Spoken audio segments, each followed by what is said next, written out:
Hello, this is Nikki, creator of The Ruffled Purse, which you can find at theruffledpurse.com.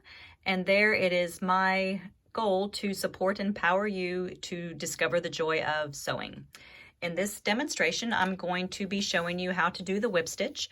The whip stitch is a visible stitch, which means you're going to be able to see it, and it allows you to hold two edges together, and it also allows you to join a flat edge against a flat surface. So again, the whip stitch is a visible stitch. I've also seen it called the overhead stitch and the overcast stitch, depending on which direction your needle is going.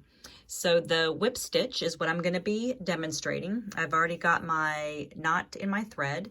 I am using a contrasting thread, and in this case it's a little bit thicker so that you can see what I'm doing.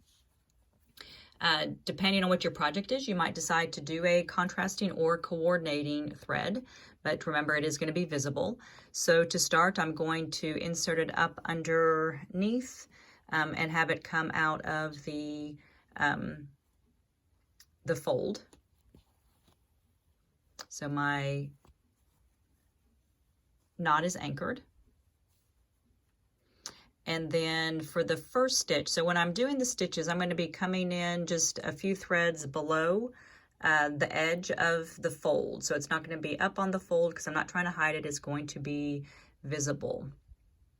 So both on the front and the back, coming over the edge and then pulling it through to the front. So then over the edge, I insert it in the back. So you can see about the same distance, 2 or 3 threads below, coming through the front.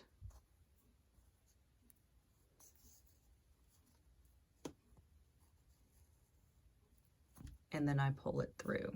So again, over the edge,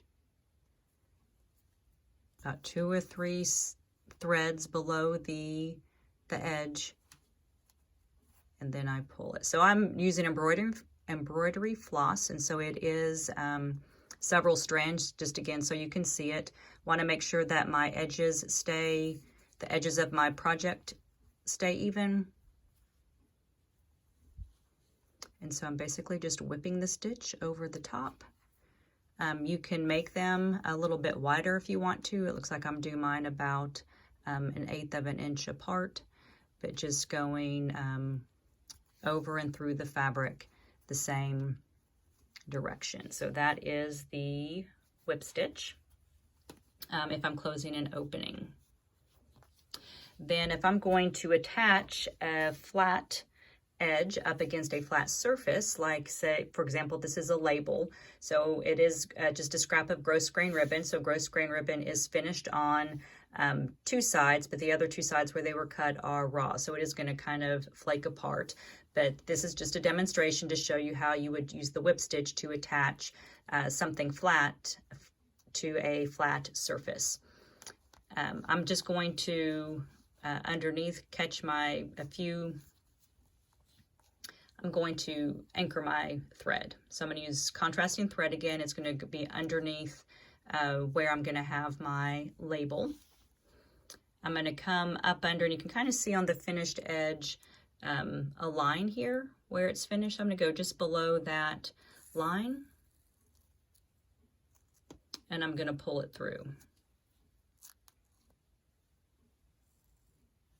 Then I'm going to come over about 1/8 of an inch,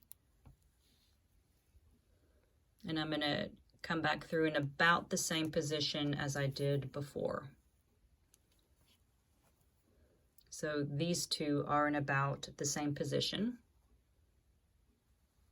So again, I'm going through my flat surface, the under fabric,